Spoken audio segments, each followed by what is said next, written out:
Ela mordeu o próprio braço e cuspiu o pedaço no governador, que quicou na camisa dele.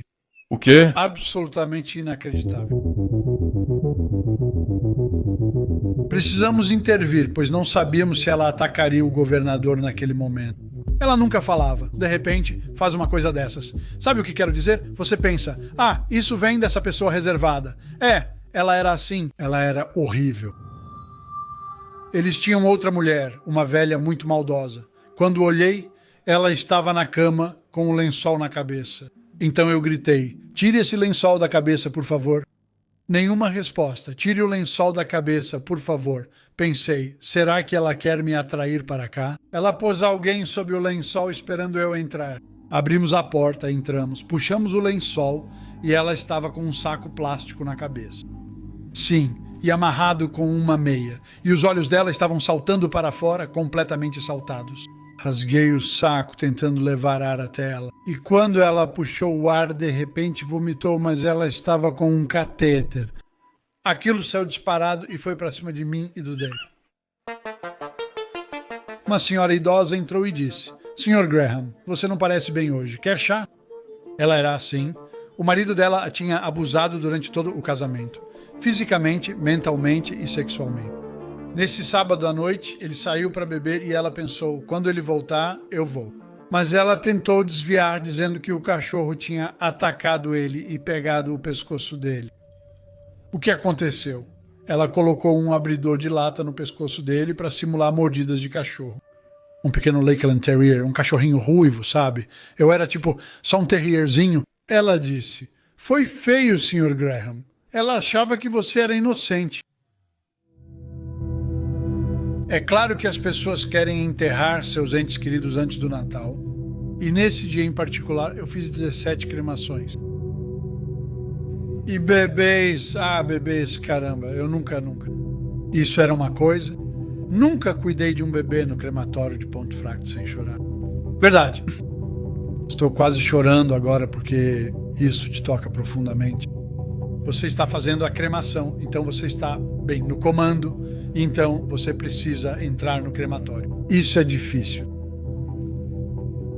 Quando eu chorava antes, eu entendia. Tinha um bebê e eu costumava fazer orações e dançar rapidinho, sabe? O mais rápido que eu conseguia. Terrível, horrendo. Se você perdeu um bebê, não me entenda mal. Sei que doeu em você, mas também doeu em mim.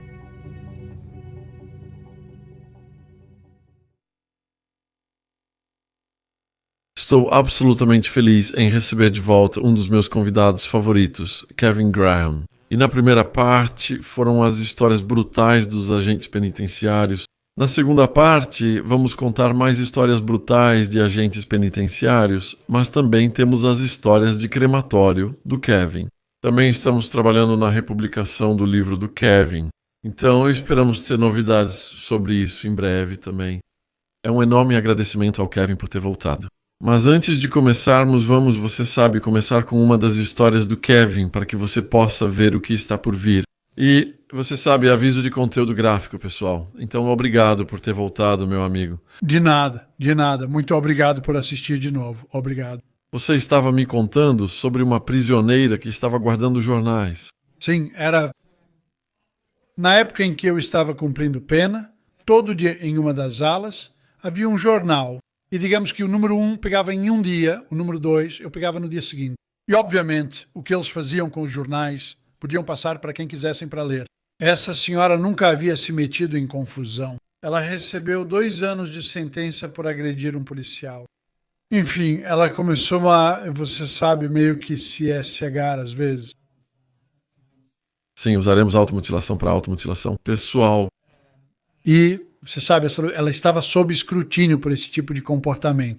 Mas, para ser bem honesto, ela nunca realmente fez nada para chamar tanta atenção para si mesma. A gente só ficava de olho nela. Mas, infelizmente, ela estava pegando esses papéis de outras prisioneiras e guardando debaixo da cama, ou seja, lá onde ela estava escondendo. Ela claramente já tinha um plano em mente e sabia o que faria. E, obviamente, ela planejou para uma noite em que haveria poucos agentes de plantão. Só tinha um agente que, se eu estivesse de plantão à noite, teria a chave. Esse seria eu. o agente de segurança. Só eu poderia abrir aquela porta, mas não estava lá naquela noite, faço questão de dizer. Mas o que aconteceu foi que, nessa noite em particular, ela barricou a porta por dentro. Ela encheu as calças e a blusa de papéis em todo lugar e então ateou fogo neles. Infelizmente, obviamente, as pessoas estavam tocando campainhas e alarmes, preocupadas porque claramente havia fumaça e os alarmes estavam disparando. Os policiais chegaram rápido. Todo mundo fez o que pôde, porque a porta teve que ser removida do lado de fora para conseguir acesso até ela. Quando entraram, ela já estava gravemente queimada. Chamaram uma ambulância para ela. Ela foi levada para o Hospital Pinderfield, porque lá tem uma unidade de queimados. E todos nós achávamos que ela provavelmente morreria por causa das queimaduras. Todos nós soubemos pelos boatos que ela estava tão gravemente queimada que tiveram que mantê-la em coma. Ela teve que usar sutiãs. Ela teve que retirar cirurgicamente partes de sutiãs e outros objetos que ficaram presos. Ela também teve que retirar zíperes cirurgicamente. O que aconteceu com ela foi horrível. Sabe, quero dizer, eu não sei, mas provavelmente teria sido uma bênção se a garota tivesse partido, porque ela realmente sofreu muito. Ela sofreu. O que fez é problema dela e terá que lidar com isso. Ela já teria cumprido seu tempo, mas preferiu agir por conta própria. Então você está dizendo que os anéis e os sutiãs derreteram nela? No peito, sob o bumbum e abaixo dos seios dela. Seria absolutamente horrível. Você foi uma das pessoas que teve que entrar naquela cela? Não, eu não trabalhava à noite naquela época. Não, eram obviamente outras pessoas lá, pessoas que eu conhecia, e obviamente eles tiveram que, você sabe, lidar com isso. E eles descreveram como era? Disseram que era horrível. Tudo no quarto antigo era ruim, com fumaça por toda parte. E claro, o corpo de bombeiros vem, mesmo que tenham só colocado fogo na lixeira, eles vêm garantir que está tudo certo. Então, você sabe, com algo dessa magnitude, você vai ter muitos problemas. Então, eu teria pensado que, naquela noite em particular, Sandra teria causado um bocado de problemas naquela prisão, sabe? E causado confusão, porque só tinha uma equipe reduzida e só tem tanto que eles podem fazer, porque eles ainda estão lá para manter os prisioneiros sob chave e cadeado. E só tem tanto que eles podem fazer. Mas ela foi levada imediatamente para o hospital. 2 agentes precisaram acompanhá-la, mas aí isso se transforma em vigias de lei. E, se não me engano, acho que Sandra ficou em coma por quase 1 mês. Acho que foi quase 1 mês. Passei muitas noites ao lado da cama dela. Tinha outro cara que eu conheço, ele já saiu do serviço desde então. Ele participou de várias vigílias com ela, algumas comigo. Mas geralmente era só um policial à paisana, porque ela não representava ameaça. Ela não estava inconsciente, sabe? E tudo o que ela fazia era apenas ficar deitada lá. Mas a gente tinha que estar lá só para garantir que, sabe, ela ainda estava sob custódia, legalmente sob custódia. Então, se alguém está em coma, você tem que estar presente. Sim. Para tê-los legalmente sob custódia. Sim. Não é um desperdício de recursos? Bem, você pensaria que sim, porque obviamente eles não podem sair desse coma porque os médicos os mantêm sedados, não é? Então, na verdade, provavelmente é o chão. Quero dizer, eu fiquei sentado lá dias e dias só para assistir televisão. Sabe, aí você dava uma passada na cantina para almoçar ou algo assim. E enquanto você estava lá, algo podia acontecer, não podia? Mas, sabe, era assim que as coisas aconteciam. Era o lado legal das coisas que precisávamos cumprir. Do seu ponto de vista, então, foi bom ter uma pausa da confusão? Sabe, ficou sentado lá ou foi entediante? Bem, ambos. Foi entediante, sim. Mas foi bom sair daquela confusão, como você sugeriu, sabe? Porque pode, nas prisões femininas, às vezes fica um pouco agitado, especialmente naquela época do mês, sabe? Porque, obviamente, é da natureza. Quando uma entra no ciclo, todas tendem a entrar também. E quando isso acontece, sinceramente, você nunca esteve em um lugar igual. É tão diferente do que era na semana anterior. Sabe, pode ficar realmente agitado, porque elas estão passando por uma fase engraçada. São os hormônios à flor da pele. E você sente que está pisando em ovos e... Ah, sim, uma noite, uma garota com quem nunca discuti, fui ao A-Wing, o maior setor do New Hall. Tem 100 mulheres lá. E o que normalmente fazíamos, não sei como é agora, mas a gente descia pelos corredores, trancando as portas à noite, e elas desciam pela grade lateral para chegar do outro lado. Assim, os agentes do outro lado podiam trancá-las. Enfim, essa aí, ela está descendo e andando pelas portas, vindo direto na minha direção. Tinha espaço de sobra desse lado. Mas, não, ela não queria sair do caminho. E ela foi mandada. Eu perguntei, o que você está fazendo? Ela respondeu, e você? Eu disse, você não percebeu? Estou com as chaves e fechando. Você não notou? Ela respondeu, não importa. Eu disse, vá para a sua cela, não quero brigar. Você poderia ter se movido. Vá para o seu quarto, que logo vou aí conversar com você. Fui falar com ela porque eu não estava satisfeito, para ser sincero. Fui falar com ela e ao abrir a porta vi que chorava muito. Perguntei, o que aconteceu lá? Ela disse, você sabe, eu estou tendo um show e passando por um momento ruim, perdi meus filhos. Resumindo, eu disse, vamos fazer um acordo. Eu peço desculpas e você também. Esquecemos o assunto. Ela disse, você está brincando? Respondi, não, ela. Fantástico, obrigada. Ela logo falou, desculpe, Sr. Graham. Respondi, desculpe também, boa noite. E o assunto acabou ali. Então você está assistindo a Sandra? Acho que foi esse o nome que você disse. Sim, Sandra. E ela acaba acordando, então... Sim, e eu fui o homem que estava lá quando ela acordou. Sim, eu fui. É isso, obrigado. Eu estava lá. E ela, a primeira coisa que ela disse, né? Porque eu estava sentado, eu sempre me lembro, eu estava sentado nessa poltrona e estava assistindo televisão. E eu estava lá assistindo. E tudo que eu tinha era isso, Sr. Graham. Olhei e vi que ela acordava. Disse, olá, Sandra, você está bem? Estamos bem? E ela disse, eu preciso de uma bebida. Eu disse, onde você quer isso? Peguei o refrigerante, coloquei no copo e ela pediu um canudo porque não conseguia usar as mãos. Veja, elas estavam todas gravemente queimadas. Tudo estava muito queimado. Enfim, peguei esse canudo e coloquei na boca dela. Todos os lábios dela estavam cheios de crostas. E eu estava tentando colocar o canudo entre as crostas, e ela disse, preciso que fique mais perto. E fez assim. Todas as crostas passaram pelo meu dedo, sabe? Tipo, saíram da ponta do meu dedo. E eu fiquei tipo, não. Mas eu fico pensando comigo mesmo, a mulher já passou por muita coisa. Ela não precisa que você fique dizendo, Sandra, você precisava mesmo fazer isso? Então eu só disse, não, tá tudo bem, Santa, pode continuar bebendo, continua bebendo. Mas por dentro eu estava pensando, meu Deus, eu não vi a hora de ir lavar. Mas ela era alguém que, sabe, meio que, não sei, ela simplesmente seguia em frente. Se fosse comigo, eu estaria me contorcendo de dor, mas ela só seguiu em frente. Acho que nunca ouvi ela reclamar. Como era a função? Ela estava enfaixada. Sim, muito ruim. E ela precisava, mesmo quando voltou para New Hall, porque voltou sob custódia, ela precisava passar esse creme todos os dias. E eles tinham que cobri-la com esse creme. Eu não sei, talvez 2 vezes por dia ou algo assim. Mas ela ficava horrivelmente queimada, horrível. Foi uma coisa difícil para Sandra, o que ela fez. Seria, sabe, para ela conviver com isso depois.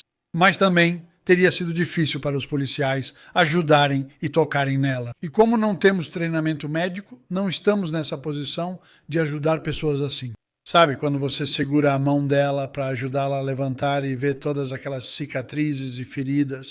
Ela emagreceu muito durante o coma. Ela perdeu peso, mas não vou dizer que foi em grande quantidade. Ela não chegou a, você sabe, porque eles alimentam por sondas, não é? Intrafina, algo assim. Mas não, ela não chegou a esse ponto. Ela perdeu um pouco. Sim, ela perdeu um pouco.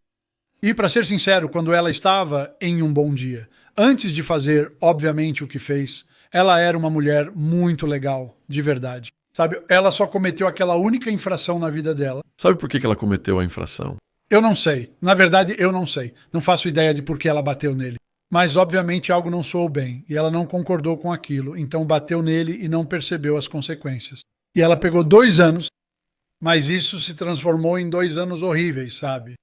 E então ela teve uma filha que eles colocaram em um apartamento no hospital. Meu Deus, que garota.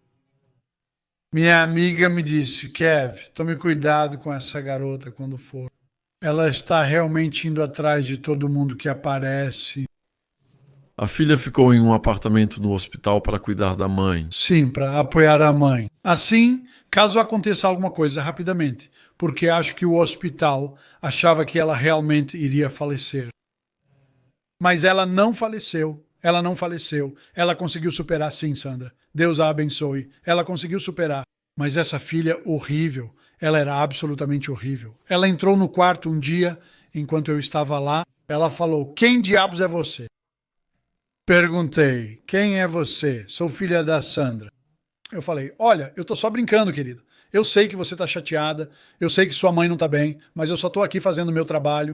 Eu não tô aqui para brigar com você nem com sua mãe. Eu só tô aqui para fazer meu trabalho. Então vamos deixar assim, tá bom?"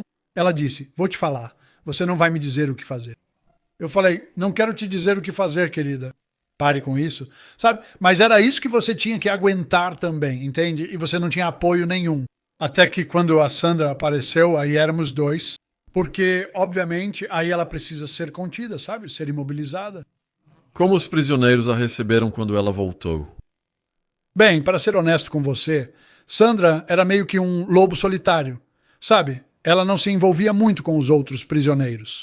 E eu acho que todos eram meio que, sabe, oi, Sandra Blaney, mas não acho que realmente a conheciam, ou havia muito poucos que realmente a conheciam. Sandra era muito reservada, ficava na dela. Acho que ela era daquele tipo de pessoa mais quieta. Mas se você dissesse algo errado, ela mudaria completamente. Acho que eles sabiam disso. Então eles mantinham distância dela. Então foi a fumaça fez com que ela fosse detectada. O que ela fazia?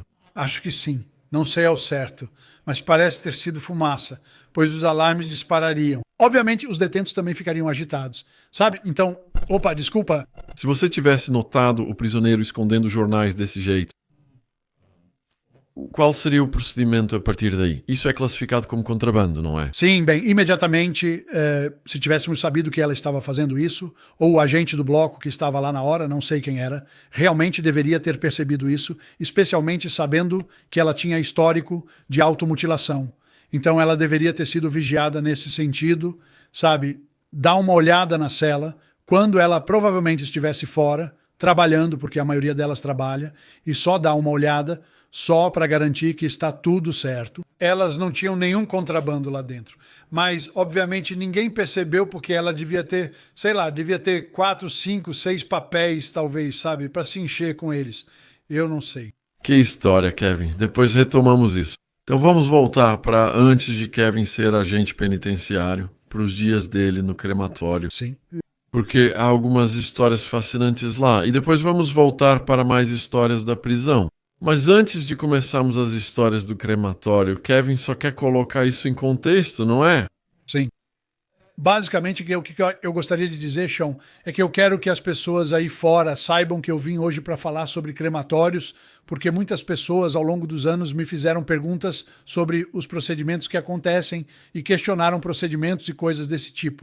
Sei que é um momento difícil. Minha mãe foi cremada. Meu pai passou por um crematório e pelos dois onde trabalhei. Mas posso dizer honestamente que nos 9, quase 10 anos em que estive lá, nunca vi procedimentos sendo quebrados. E todos os entes queridos que vocês deixaram foram tratados com máxima dignidade e respeito, podem acreditar em mim. Prometo. Kevin, como você começou nessa profissão? O que fazia antes? Bem, na verdade eu estava trabalhando como coveiro em Wakefield, para a Prefeitura Metropolitana de Wakefield. Como você conseguiu esse emprego? Bem, foi estranho na época porque eu tinha saído do exército e os empregos eram escassos porque a honorável Margaret Thatcher estava no poder.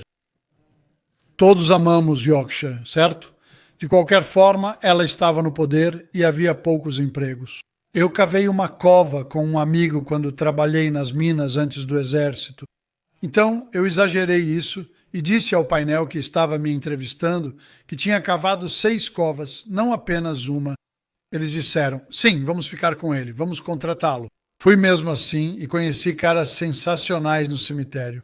Nunca vou esquecê-los. Um deles era ex-membro da guarda Coldstream. Sim, um cara incrível, já faleceu. Mas eles me acolheram, me mostraram exatamente o que fazer e como seguir em frente. E eu me dei muito bem com eles. E eu fiz um ótimo trabalho, se me permitem dizer. Eu realmente fiz um bom trabalho. E obviamente eu fui notado. E quando eu o indiquei para esse trabalho no crematório, eles pensaram: certo, ele serve pra gente. Ele é melhor lá na frente. Me colocaram nessa posição. O que eu nunca imaginei, Shawn Atwood, ao aceitar, é que Pontefract fica a cerca de 8 quilômetros de casa, não é? Fiquei pensando, agora que eles sabem como vou para Pontefract, eu nem sabia dirigir na época. Eu costumava ir de bicicleta para o trabalho. Então eu tive que pensar em conseguir uma motinha, sabe? Uma Honda 50, Honda 90, esse tipo de coisa. E foi assim que eu cheguei lá. E aí, obviamente, as coisas foram evoluindo a partir daí, sabe? Até eu começar a dirigir um carro e tudo mais. Então teve o treinamento envolvido? Sim, houve treinamento. Grandes pessoas lá, me dei muito bem com eles. Eles me treinaram. E, na verdade, é engraçado você mencionar isso, mas eu e minha esposa estamos procurando pela casa inteira o meu certificado de exame, porque eu ainda o tenho emoldurado. E eu o coloquei em algum lugar, e ela sabia que estava em algum lugar, mas eu mudei de lugar e não consegui encontrar. Queria mostrar hoje para o pessoal em casa que passei nesse exame. Para ser honesto, foi um exame bem assustador. Sabe, esse cara entrou e parecia um caçador de bruxas. Ele tinha cabelo preto, penteado para trás, e usava um longo casaco de couro. Achei que ele era da Gestapo quando entrou. Pensei, opa, mas ele era um cara legal, não me entenda mal. E sim, eu fiz meu exame com ele. Passei de primeira e fiquei tranquilo e feliz. Mas os crematórios que ficavam no crematório de Pontefract, nos velhos tempos, quando comecei, meu Deus, eles eram, nossa, chocantes. Se você tivesse ido lá atrás, naquela época, olhado, não me entenda mal, tudo era feito, como acabei de dizer para o pessoal lá, era feito como deveria ser feito. Os procedimentos eram seguidos, mas era o equipamento com o qual tínhamos que trabalhar, tão pré-histórico. Depois de cerca de 2 anos, eles decidiram nos fechar por uns 2 meses. E eles arrancaram 4 crematórios, que era o que tínhamos na época, e substituíram por 3 crematórios de uma empresa local daqui, Manchester, Furnished Construction. Muito bem. E eles instalaram esses 3 e eram eletrônicos, sabe, totalmente computadorizados. Eles eram brilhantes. Eles eram tão eficientes, esses 3, quanto os 4. Então, antes da atualização, qual era o procedimento com o equipamento antigo? Opa, agora então. Espero que vocês não levem isso na brincadeira, pessoal, porque não é minha intenção fazer graça, mas nós tínhamos 2 crematórios juntos, como casas geminadas, né, se preferir. São 2 aqui. Sobre cada um havia um atiçador a gás de cerca de 60 centímetros. Era totalmente louco. Você só precisava tirar o atiçador a gás. Isso era uma escolha, isso. Colocava no chão. Você passava por cima assim, pegava, puxava entre as pernas, segurava com os joelhos assim, ligava o gás e acendia desse jeito. Aí você ajustava a cremação, né, o gás e o ar, regulava para, sabe, onde precisava. Depois o atiçador entra e, com sorte, os queimadores acendem. E aí você tira o atiçador, desliga o gás disso e depois coloca de volta como estava no começo. Ah, era pré-histórico. Totalmente pré-histórico. Certo. Então, pessoas falecidas passando. Sim. Elas faziam parte do que você acabou de descrever? Certo. Como todos que já estiveram em Pontefract sabem, ao deixar entes queridos lá, eles deixam ligados. Rolos, as pessoas passam em fila, saem e as portas se fecham. E então, o que acontece é que as portas atrás do caixão se abrem e o caixão é puxado para o que chamamos de maca, que basicamente é um conjunto de rolos, sabe? E quando ele passa, as portas são imediatamente fechadas, porque pode haver outro funeral chegando em minutos, então elas são fechadas imediatamente. A papelada fica do lado de fora. Você pega e confere com o caixão para garantir que é a pessoa certa. Idade e tudo mais, nome, tudo. Conferir com a papelada.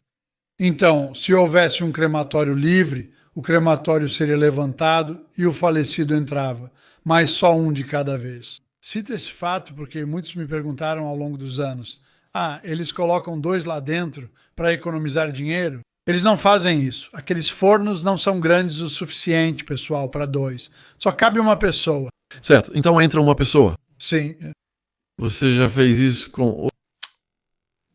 Acendeu os bicos de gás. Você acende isso antes ou depois da pessoa entrar? Não, isso é acesuante. Então você já acendeu? Sim. E você já extraiu isso? Sim. Então a pessoa entra. Sim. Então o que acontece depois?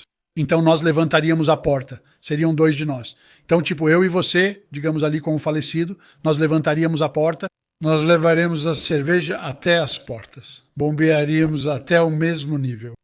E aí, obviamente, tem um pino que impede o caixão de se mover. Tiramos o pino. E então, ok. E então empurra para dentro e o falecido entra no caixão. Do jeito que você deixa, mas é assim que entra. Nada é removido, é assim que entra. Tudo vai junto.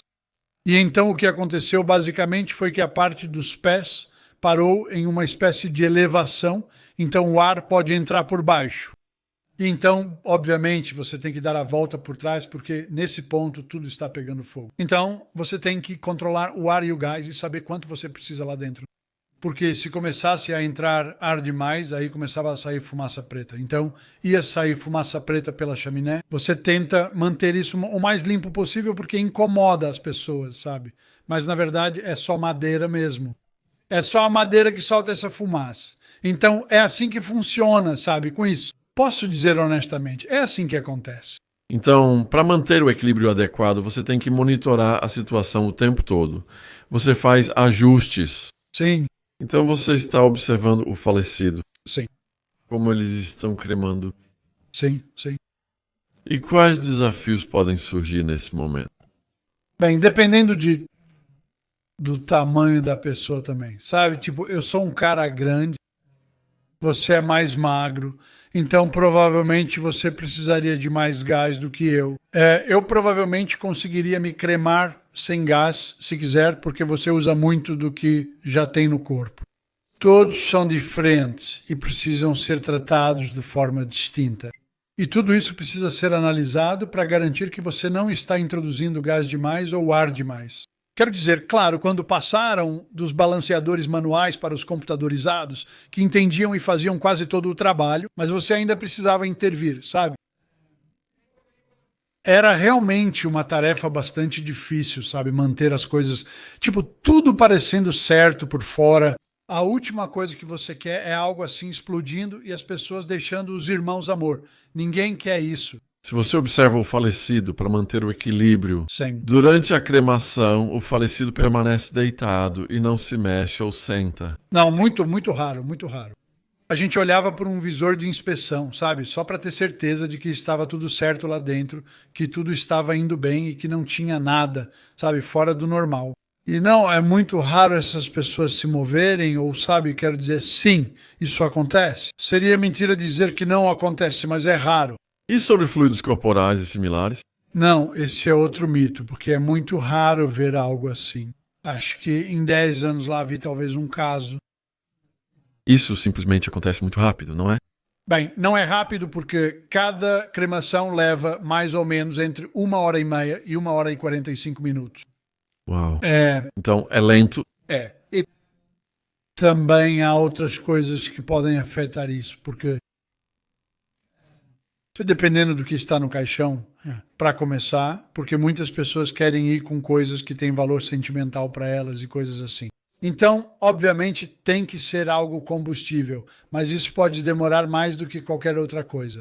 Mas é preciso esperar acabar, não adianta pegar um ancinho e espalhar as cinzas. Qual é a última parte do corpo humano a desaparecer? O cérebro. O cérebro, ele é protegido pelo crânio. Sim. Também pode ser muito difícil. Isso pode acrescentar 15 a 20 minutos a uma cremação. Agora, normalmente, se as pessoas passaram por, como é que chamam, autópsias e coisas assim, e então, obviamente, às vezes isso, na verdade, não é um problema, enquanto que é um problema quando elas não passaram por isso. Então, sim, o cérebro é a última coisa que você vai perder. Se o cérebro está teimoso, é preciso aplicar mais fogo ou pressão? Você tende a colocar mais gás, então. O gás. Você tem que ligar o queimador, porque senão, como todo o resto já foi, tudo ficaria frio com o crematório e aí você só ficaria com algo que teria que reaquecer de novo. É só uma necessidade, né? Você simplesmente precisa fazer isso. E quanto a coisas como tumores? Bem, eu nunca vi eles fazerem qualquer coisa, qualquer dano, sabe? Eles simplesmente acompanham o corpo. É só parte do corpo. E você sabe, está falando sobre o tamanho do falecido. Você não tinha uma história de um lutador famoso? Sim, eu tinha. Agora, eu estava esperando conversar com a família dele, sabe, para contar antes de vir aqui, caso eles estejam assistindo isso. Mas eu só vou dizer, se me permitem, era um cara chamado King Kong Kirk. Ele lutava nos anos 70, Malcolm Kirk de Featherstone. Grandão, grande, realmente um cara grande. Tive um incidente com ele quando era jovem. Ele era segurança em uma lanchonete de caminhoneiros perto de onde eu morava, frequentada por todos. Quem está assistindo conhece o Redback. Todos conhecem o Redback. E ele costumava tomar conta do lugar lá, sabe? E nessa noite em particular, eu cheguei com alguns amigos e ele estava andando por aí e costumava ter um lanchinho escondido e coisas assim. Ele era tão grande que ninguém ousava falar com ele. E eu só disse pra ele, cala a boca, seu grandalhão gordo. Sabe como é coisa de garoto? Ele respondeu, o quê? Ele veio pra cima de mim e correu atrás de mim pelas mesas. Você parecia o Linford Christie. Ele me perseguiu até fora do lugar. Deixei algo pra trás e decidi, não vou dedurar o Mal Kirk, tô fora. Então eu fui embora e depois, mais pra frente... Só pra esclarecer, o Malcolm foi pro crematório de Pontefract. Ele morreu. Acho que ele teve um ataque cardíaco. Ele enfrentou o Big Daddy, não tenho certeza, mas acredito que essa história seja real. De qualquer forma, o crematório estava lotado de lutadores. Todo mundo que já lutou foi ao funeral do Malk, e fico feliz, pois ele era incrível. E ele era tão grande, o Malk, tão grande que quando ele chegava a cerveja que eu te falei antes, em 10 anos eu nunca tinha visto isso. Ele chegou, foi até a cerveja e é hidráulico, e a hidráulica desceu uns 15 centímetros. Ele era tão pesado assim. E eu e meu amigo chegamos, tentamos empurrar ele, sabe, conseguimos colocar ele onde a gente queria, sabe? E a gente conseguiu colocar ele no crematório. E bem na hora que a gente fez isso, eu pensei, Mal, que você corria comigo ao redor daquele riacho vermelho, então agora eu vou me vingar aqui. E eu fui 2, então desculpa, pessoal. Era só uma brincadeira entre eu e o Mal. Eu não tive nenhuma maldade contra ele, mas eu sei que o Mal que teria achado engraçado se ele tivesse conseguido rir, sabe? Porque ele provavelmente teria me matado se tivesse me pegado naquela noite. Só pensei, naquela ocasião foi algo que ocorreu no mundo da luta livre, árbitros. Você verá isso no ringue. Pensei que era só um daqueles momentos em que tive um meltdown. Então, quais foram outras cremações notáveis, então? Quais foram? Que tipo de... Outras cremações que você lembra? Quero dizer... Nossa, tantas! Quero dizer, naquela época, eu acredito que agora, acho que eles só fazem no máximo 8 por dia. É isso que eu acredito, não tenho certeza. Mas na época em que eu fazia, Sean, eram 14 por dia. Esse era meio que o máximo por dia. E toda semana era a sua semana de plantão. Depois era a semana do Pete, a semana do David, sabe? Então, enquanto o último corpo estava no crematório, todos iam embora. Então você ficava lá, sentado ou em pé, fazendo o que precisava após eles irem embora. Às vezes, você só podia sair às 6, 6:30, mas eles terminavam às 5. Então tinha que trancar tudo. Sabe? E quando você saía à noite, no inverno, era realmente assustador, sabe? Era bem estranho, porque você estava no meio. E lá no crematório de Pontefract. Então aquilo dava um pouco de medo naquela luz. O máximo que já fiz, e acho que detinha o recorde, foram 17 em um dia. Perto do Natal. E o motivo, obviamente, é que as pessoas querem que seus entes queridos sejam sepultados antes do Natal. Os diretores de funerária também querem espaço durante o Natal. Então eles tentavam fazer o máximo possível antes da data. Naquele dia fiz 17 cremações. Cheguei em casa, na casa da minha mãe, por volta das 8 horas da noite. Eu estava absolutamente exausto. Você já percebeu algo sobrenatural? Não, nunca senti que havia algo lá. E para ser sincero com você, eu nunca realmente me importei com isso desde garoto. Nunca me incomodei de verdade. Só houve 1 ou 2 casos em que eu realmente senti uma presença. Mas mesmo tendo feito todas aquelas cremações, nunca, uma vez, desculpe, eu sonhei. E essa foi a única vez. E eu sonhei que esse sujeito tinha saído do crematório, subido em cima do crematório e estava lá fora tomando uma xícara de chá. Eu insisto, vamos, você precisa entrar. É sua vez agora, vamos lá. Ele disse, não, estou tomando chá. Esse foi o sonho. E esse foi o único sonho que eu já tive. Você pensaria que eu teria sonhos mais assustadores, mas não. Acho que é só entrar lá de mente aberta e assumir a responsabilidade pelo que vier. Qual era a sua idade na época do crematório? Deixe-me ver agora. Eu diria 25, cerca de 25, 26, algo assim. Fiquei lá quase 10 anos. Quando saí do conselho foi esse tempo. Então eu fiquei bastante tempo lá. Bastante tempo. Passei por toda aquela reforma. Quando a tecnologia mudou, qual foi o procedimento naquela época? Exatamente igual, só que com os crematórios. Decidiam por você quando as coisas estavam certas, sabe? Você não ficava lá parado com um atiçador bobo ou algo assim, sabe? Você apertava botões e os botões indicavam para acender os queimadores ou ligar o ar ou, sabe? Então era uma coisa totalmente diferente, sabe? Comparado àquelas coisas pré-históricas. De onde eles tiraram aquilo, eu não faço ideia. Então, quando o caixão e a pessoa, quando tudo está completamente cremado, Sim. qual é o próximo passo, então? As cinzas são devolvidas para a família, é isso? Bem, não tem mais do que isso, porque, obviamente, o que você está vendo, então, como posso dizer, você observa um esqueleto bem esbranquiçado, sabe? Não é como se eu e você fôssemos só esqueletos ou ossos aqui no chão. Não, é que eles ficam esbranquiçados pelo calor. Ah, então ainda tem um esqueleto. Sim, mas não um esqueleto como se estivesse só deitado ali. Vão ter pedaços aqui e pedaços ali. E sabe, sem querer deixar muito gráfico para quem está em casa, mas está tudo lá da pessoa. E isso então precisa ser rastelado para o próximo nível, que passa por buracos naquele lado da câmara, que é o lado dos pés, e há buracos no lado da cabeça. Então tudo desce por qualquer um deles. E aí há uma porta inferior que é aberta. Depois, todos esses restos são raspados bem para a frente. E então o próximo entra por cima, porque o calor da próxima pessoa os purifica. Assim, quando as pessoas vão pegar os restos ou assistir ele ser espalhado, não está tudo preto e, você sabe, nojento. Eles ficam mais limpos e brancos porque foram purificados. Não há mistura, eles não se misturam. É só o calor da câmara acima que realmente purifica. Então isso fica lá por talvez meia hora daquela cremação.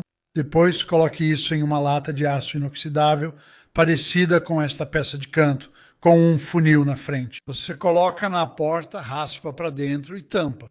Você afasta e abre a tampa para esfriar naturalmente. Então, quando já esfriou, aí acontece o último procedimento, que é passar pelo cremulator. Agora, um cremulator é como uma grande máquina de lavar industrial, mas tem bolas de aço que não são lavadas. Ela tem grandes bolas de aço. E o motivo de passar por lá é porque, para chegar à forma que vemos para espalhamento, não há outra maneira de fazer isso. Você não poderia espalhá-las assim. Seria impossível, uma tragédia. Elas precisam passar pelo cremulator. Depois que saem dali, elas caem em uma lata embaixo. Depois elas são colocadas em urnas com seus nomes que as acompanham sempre. Então, nós sabemos quem é. Isso não pode ser mostrado para fora, porque é Kev Graham. Sabe o que quero dizer? Não há mistura. Então, era isso que eu queria que eles entendessem, que não existe nada disso. E é a sua mãe. As cinzas não se perdem, nem se misturam. Nunca, em toda aquela década, nós perdemos cinzas ou misturamos alguma coisa. Tudo era feito corretamente. À medida que passava pelo processo, era cremado, depois triturado e então etiquetado novamente. Naquele tempo, costumávamos colocar em sacos marrons, garrafas plásticas. Mas agora acredito que eles colocam em um recipiente de madeira. Mas não tem como alguém ter se confundido, não. Então os familiares estão, você sabe, se despedindo de seus entes queridos. Como é a tensão durante essa fase? Sim, para alguns é difícil. Para essas pessoas, perder alguém é mais difícil que para a maioria. E alguns meio que aceitam, derramam algumas lágrimas, saem e, você sabe, se despedem da mãe ou do pai. Mas alguns ficam fisicamente, e quero dizer, realmente abalados emocionalmente, e você sabe, você só precisa ajudá-los. Nem todos nós reagimos da mesma forma a uma perda. E você sabe, temos que lidar com o que está diante de nós. Sei como isso é difícil. Perdi minha mãe, meu pai e meu irmão. Eu sei que é horrível, mas todos foram para o crematório onde eu trabalhava. Agora, se eu achasse que havia algo de errado com aquele crematório, de jeito nenhum eles teriam ido para lá. Então, sabe, eu sei que aquele lugar é tão de alto nível. As brigas de família já chegaram a acontecer? Ah, sim. Ah, caramba. Sim, dá pra sentir. Dá pra sentir o clima. Um lado olha com desdém pro outro que retribui e você só espera que isso não vire confusão. Quero dizer, muito raramente isso aconteceu. Acho que nunca vi, sabe, uma briga ou algo assim, só um clima ruim mesmo. Você sentia isso. Você era um homem jovem, entre 20 e 30 anos. Sim, sim, Quando jovem, você se sente invencível e acha que vai viver para sempre. sim, Mas agora você está vendo todas essas pessoas passando por esse processo. sim. Isso faz você repensar a fragilidade da vida. Ah, claro, claro.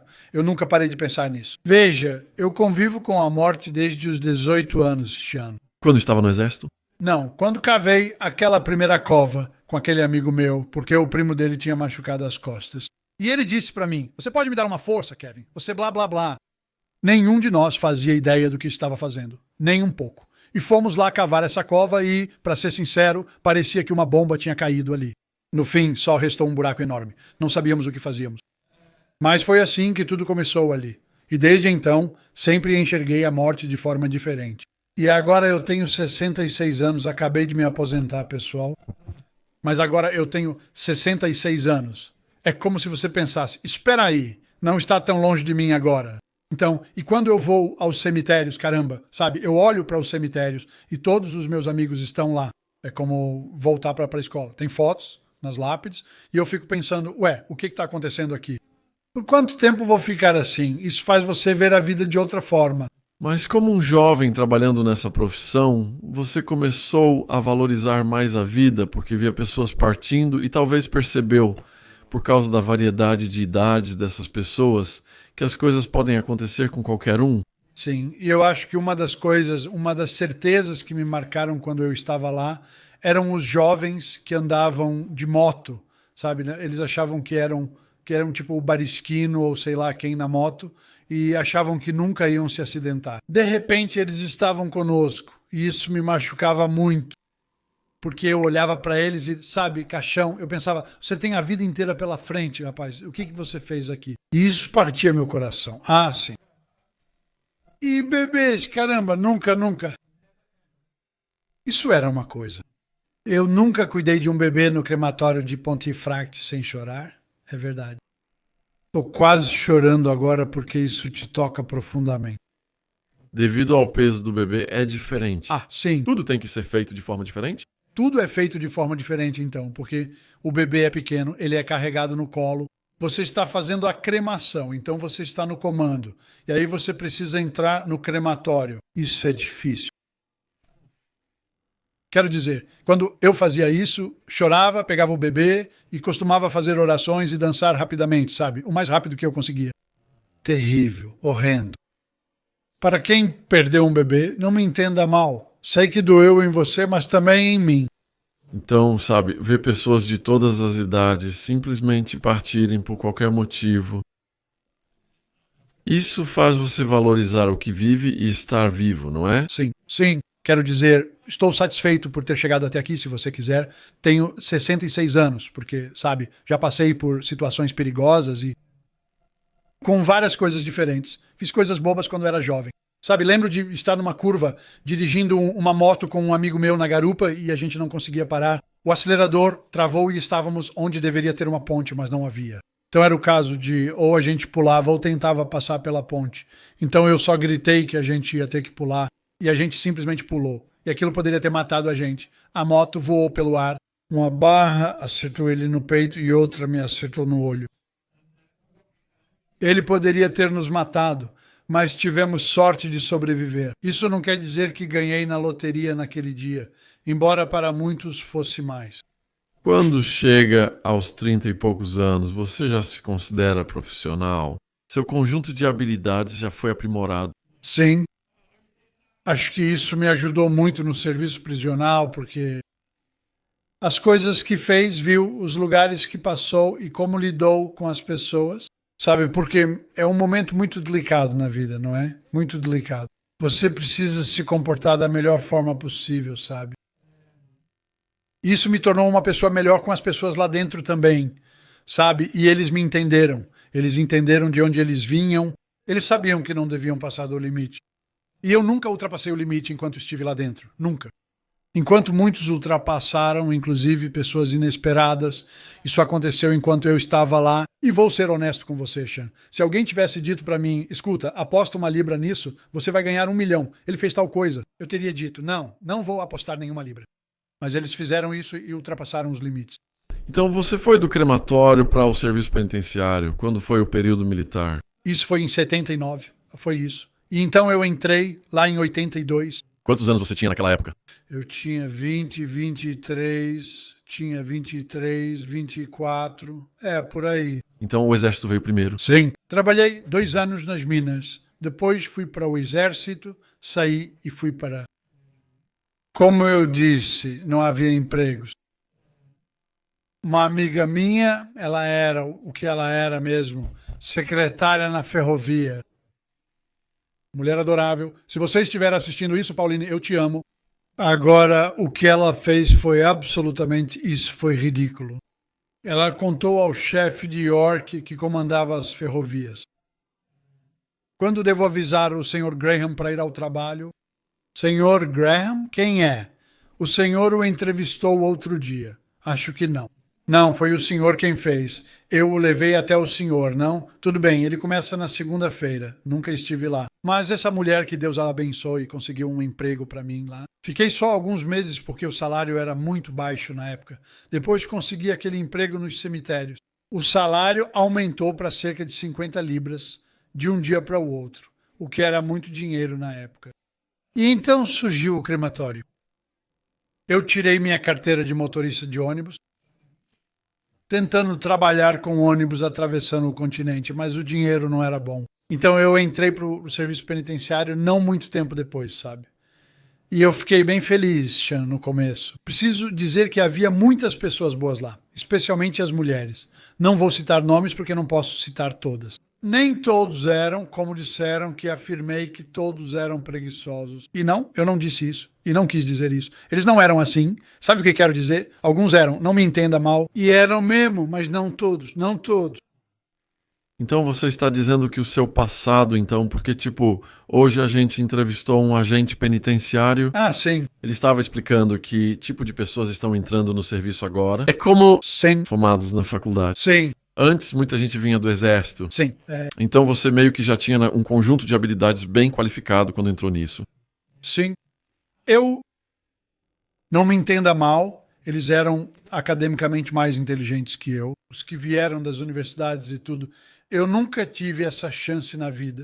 Se quiser, fui levado por um sistema que só queria que soubéssemos ler e escrever. Eles só queriam isso de nós, pois todos íamos para as minas e fábricas. Senhoras, vocês sabem do que falo? É verdade, era isso que tinham para nós.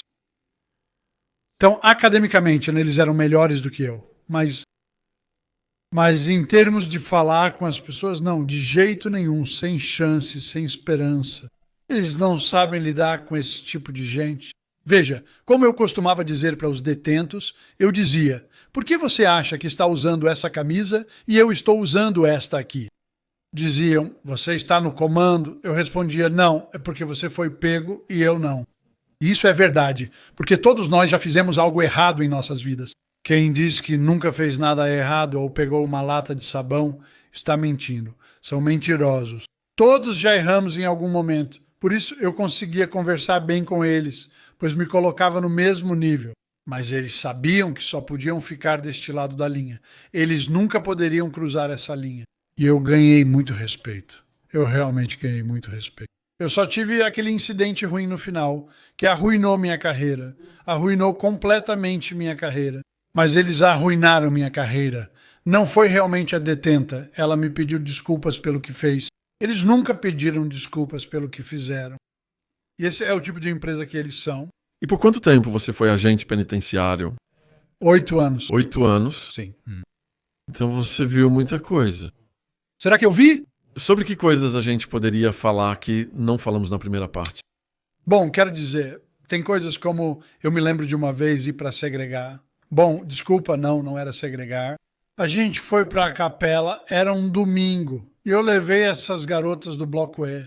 E, para ser honesto com você, Sean, elas não teriam ido à igreja, mas queriam sair das celas, o que eu teria feito também se fosse um detento.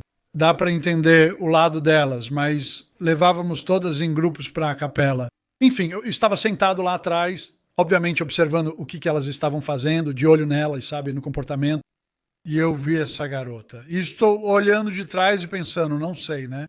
Sabe, ela tinha Maria Chiquinhas, mas sem cabelo, tudo aqui em cima estava sem. E eu estava em algum lugar por aqui. Então, conversei com uma garota que estava na segregação. Perguntei, o que há com o cabelo dela? Ela me raspou. Ela disse, não, ela não arrancou. Arrancou cada fio de cabelo, mas estava tudo absolutamente perfeito. E ela só tinha essas trancinhas penduradas. Eu não conseguia acreditar, foi das coisas mais estranhas que vi. Quais outras coisas estranhas você viu? Mas ela andava, né? Ela era realmente estranha, na verdade. Ela queria... Para onde ela queria ir agora? Ela queria ir para a área da saúde. Era isso. E o governador, então, que estava de plantão, sabia que íamos ter algum problema. Então ele pediu para alguns caras grandes irem. Então eu fui. E esse outro rapaz, cujo nome não lembro, era até um pouco maior que eu. Eu e ele fomos garantir que o governador estava bem. E também o pessoal da unidade de segregação. Enfim, ela estava falando disso, gritando, berrando e fazendo escândalo. E ele dizia, olha, eu não aguento isso. Eu não consigo lidar com isso. Nós não vamos para a segregação. Não tem espaço. E tudo mais. Ela simplesmente mordeu um pedaço do próprio braço e cuspiu direto no governador. Bateu na camisa dele. O quê? Sim. Ela sentiria uma dor absolutamente inacreditável. Então tivemos que intervir porque não sabíamos se ela iria atacar o governador naquele momento. Sabe, estávamos atrás dele, certo? Mas sim, ela estava horrível. Mas ela não falava com ninguém. Ela nunca falava. Aí, de repente, faz uma coisa dessas. Sabe o que quero dizer? Você pensa, será que tudo isso vem dessa raiva? Sabe, é uma das coisas mais estranhas que já vi com isso. Sabe? Quais foram as outras coisas mais estranhas que você viu? Bem, você via muitas coisas estranhas lá dentro. Teve uma vez que uma senhora entrou, e acho que não te contei essa. Ela veio de Barnsley e... uma mulher adorável. Acho que ela provavelmente já se foi. Mas se não, sabe que Deus te abençoe. Ela era uma mulher adorável. Ela era como uma mãe para mim, sempre querendo cuidar de mim. Senhor Graham, o senhor não parece bem hoje. Aceita um chá? Ela dizia, vou querer chá. Mas o que aconteceu com ela foi que o marido a abusou durante todo o casamento. Fisicamente, mentalmente e sexualmente. E nesse sábado à noite, em particular, ele tinha saído para beber cerveja e ela deve ter pensado, bem, quando ele voltar, vou passar por outro tormento. Então, o que ela fez foi colocar na cabeça que iria matá-lo. Mas ela tentou despistar, dizendo que o cachorro o atacou e pegou o pescoço dele. O que aconteceu? Ela usou uma lata e um abridor para simular mordidas de cachorro no pescoço dele. Eu sabia que cachorro era, mas resolvi perguntar para ela para ver o que diria. Perguntei, como é esse cachorro? É grande? Um Rottweiler? Ela respondeu que era só um pequeno Lakeland Terrier, um cachorrinho ruivo. Eu fiquei tipo, só um terrierzinho. Ela falou, ah, mas ele era malvado, Sr. Graham. Eu pensei, ela nem vai me dar esse cachorro. Ela com certeza na cabeça dela nem achava que era inocente. Acredito que era só isso para ela. Acho que ela só fez isso e depois tentou se convencer de que era inocente, mas claramente não era. Ela era culpada, sabe? Mas ao mesmo tempo, exatamente ao mesmo tempo, ela entrou e outra mulher entrou que matou uma mãe com um rolo de mármore e quebrou o rolo de mármore na cabeça dela, de tanto que ela bateu nela. E ela me perguntou se eu podia conseguir um papel para ela escrever. Então eu disse, bem, o que você quer escrever? Ela estava falando sobre saúde, tipo, sabe? Ela disse, bem, eu quero escrever uma carta para minha mãe para dizer que sinto muito por ter brigado com ela. Eu disse, acho que você não precisa se preocupar com essa carta, querida. Não, eu não mandaria essa carta. Sabe? Bem, não, eu quero escrever para minha mãe. Então eu pensei, vou só agradá-la. Então eu dei um papel para ela, tipo, sabe? Só para ela escrever uma carta, porque ela não achava que tinha matado ela. Ela não sabia que tinha feito isso. Sim, foi na mesma época em que entrou a outra senhora E havia, eu acho, eram essas duas. E depois mais alguém, não lembro, eram 3. O que era estranho. Vocês entram todos ao mesmo tempo, sabe? Mas você é bombardeado por eles, sabe? E eles exigem bastante cuidado às vezes. Pessoas assim, porque são psicóticos, não sabe? E quanto àquela, sabe? Você mencionou logo no começo sobre a senhora que ateou fogo em si mesma. Sim. O fogo era algo comum? Não, os jovens em Ala e Guroi, sabe? Que eram só menores de 18 anos. Então eles estavam entre os jovens infratores. Eles frequentemente colocavam fogo na lixeira, não vendiam. Mas eles faziam isso por um motivo totalmente diferente. Eles não tinham a intenção de se matar ou algo assim. Só queriam que bombeiros desconhecidos viessem à cela, olhassem e apagassem o fogo. Bem, o fogo já teria sido apagado antes deles chegarem. Mas os bombeiros têm que vir porque é procedimento. E aí, obviamente, eles ficavam assobiando e gritando para ele pelas janelas e coisas assim. E teriam alguns flashes estranhos de várias coisas. E a gente tinha que dizer, tipo, chega, chega, sabe? E os bombeiros simplesmente continuavam. Mas era por isso que eles faziam isso. Então, as senhoras conseguiram estabelecer algum tipo de relacionamento com membros da equipe, de qualquer tipo? Sim, sim, isso aconteceu. Aconteceu mesmo. Era isso que eu estava contando para ela mais cedo. Um cara que, bem, eu achava que era uma das pessoas mais legais que já conheci no serviço. E se ele estivesse sentado aqui agora, eu ainda diria isso para ele. Se você tivesse um problema ou precisasse de conselho, eu perguntava a ele e sempre recebia a orientação certa. E ele sempre, sabe, ele era um cara incrível. Era casado, tinha 2 filhos, tudo mais. Mas o que a gente costumava fazer era todos nós, e quem está assistindo isso também, se admitir, é verdade. Todos nós tínhamos alguma garota que usava você como confidente. Chamávamos isso de segurança dinâmica. Eles estão te contando o que está acontecendo na ala, basicamente, para te deixar por dentro, antes que tudo saia do controle. Assim você pode agir. Se alguém trafica drogas e eles não gostam, avisam você para resolver a situação. Bem, ela me chamou, essa garota, e disse, Sr. Graham, preciso falar sério com o senhor. Eu perguntei, o que aconteceu? Ela disse, eu não consigo dormir à noite por causa daquele maldito policial. Eu disse, então ela me contou. Então, o que ele faz de errado? Ele está ao lado dela, fica com ela na cama a noite toda. Eu falei, não comece a fazer esse tipo de acusação. Eu disse, agora vou ter que ir até a segurança e relatar isso. E eu não quero fazer isso. Eu disse, mas vou ter que fazer. Ela disse, não, eu quero que você faça isso. Ela falou, é por isso que eu te chamei. Eu quero que você conte para eles o que ele está fazendo. Pensei, não acredito. Falei, tudo bem, deixa comigo. Entrei e fiz parte da segurança.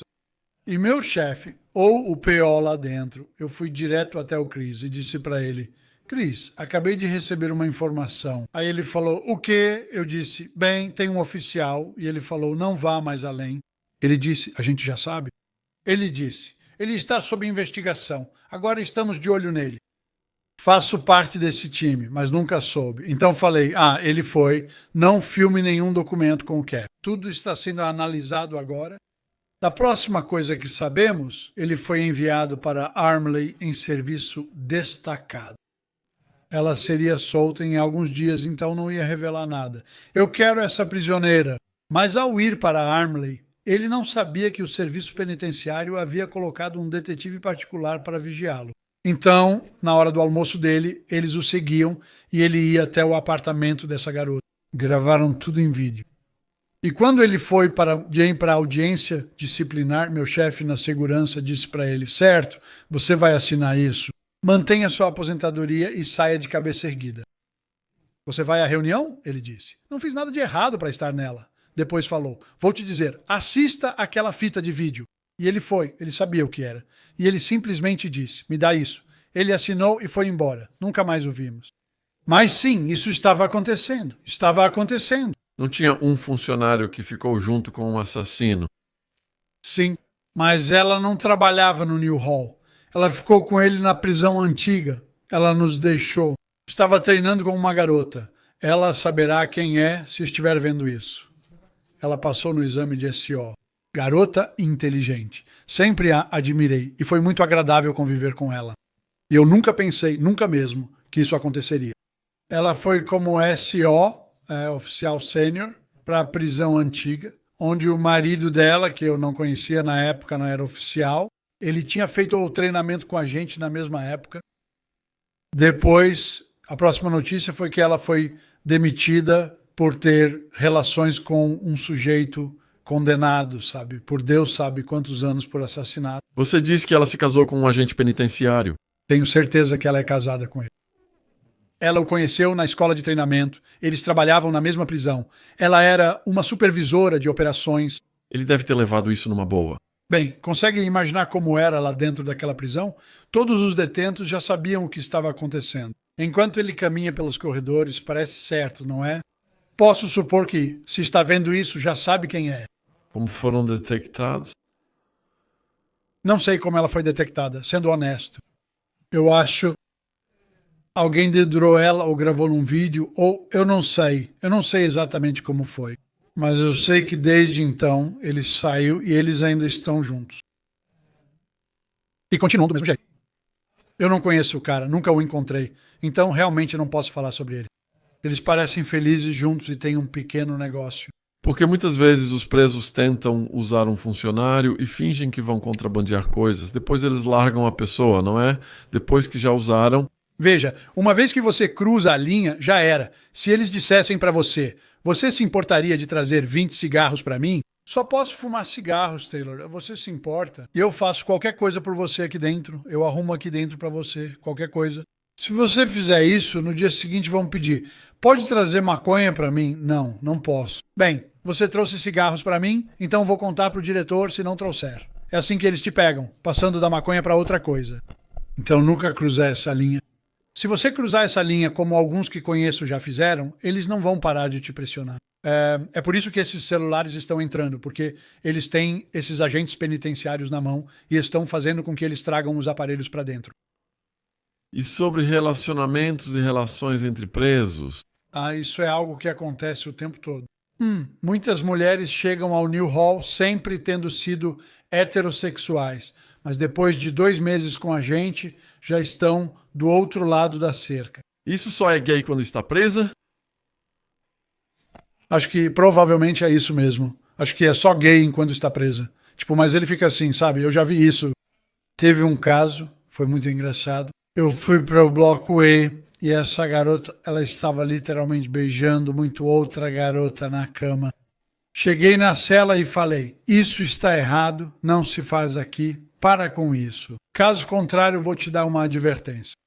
Então eles ficaram tipo: desculpa, Sr. Graham. Tudo bem, não se preocupe com isso. Agora está tudo certo. E depois, mais tarde, após o jantar, eu estava nas visitas. De qualquer forma, a mesma garota veio me visitar. O marido dela estava lá e disse: vocês estão apaixonados. Ele a abraça e ela me abraça. Mas a cabeça dela ficou sobre o ombro dele, sabe? Eu fiz assim pra ela e ela só respondeu do mesmo jeito, entende?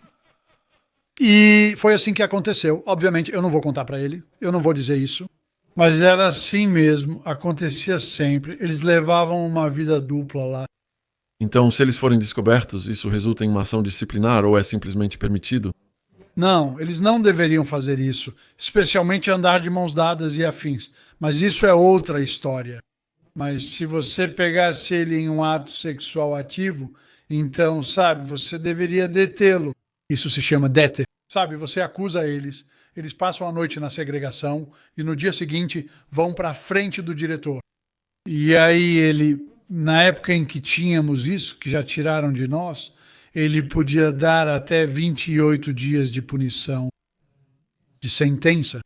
Mas eles tiraram isso de nós, sabe? Então chegou ao ponto em que ele teve que improvisar, ou ela improvisar, dizendo: certo, a partir de agora você vai perder 1 mês de associação, então você não vai sair à noite com os outros presos e coisas assim. Então teria sido um pouco ruim para eles, não me entenda mal. Eles podiam ser brutais dependendo do diretor. Alguns diretores levavam na esportiva, sabe? Gostavam de ficar de boa com eles. Mas outros diretores eram... Quando você está fazendo a contagem de cabeças e iluminando as celas com lanternas, você já encontrou alguma mulher fazendo amor assim? Bem, elas são todas basicamente solteiras, mas existe...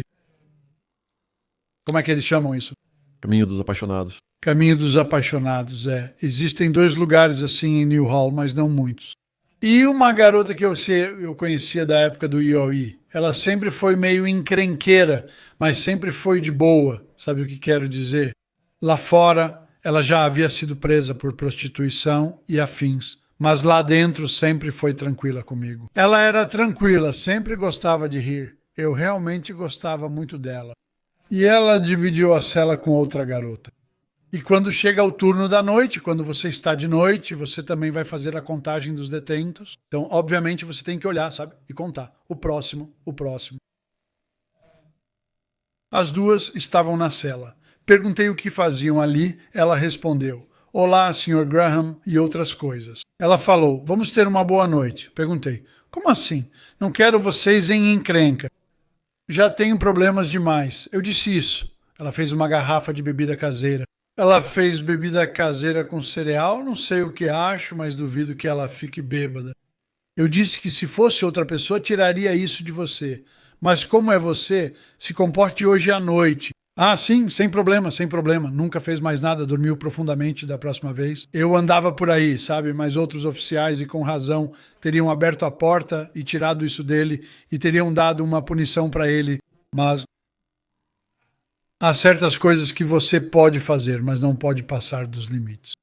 Isso já é o bastante, não é? Relacionamentos entre detentas são mais comuns em prisões femininas do que em masculinas? Sim, não tive muito contato com prisões masculinas quando fui para Wakefield. Fiquei lá só 2 meses. Em que ano foi isso? Aquela vez? Ah, não, 2000, 2008 ou 2009, para ser sincero, não lembro. Faz tempo. Mas Wakefield, ele é tão chato. Para ser sincero, eu não conseguiria ficar lá. Nas prisões femininas você está sempre ocupada. Todas as oficiais assistindo agora também estão, quer elas queiram estar ocupadas ou não, porque sempre tem gente preguiçosa, você encontra essas pessoas em todo lugar, em qualquer área da vida, não é? Mas sempre tem alguma coisa acontecendo em uma prisão feminina.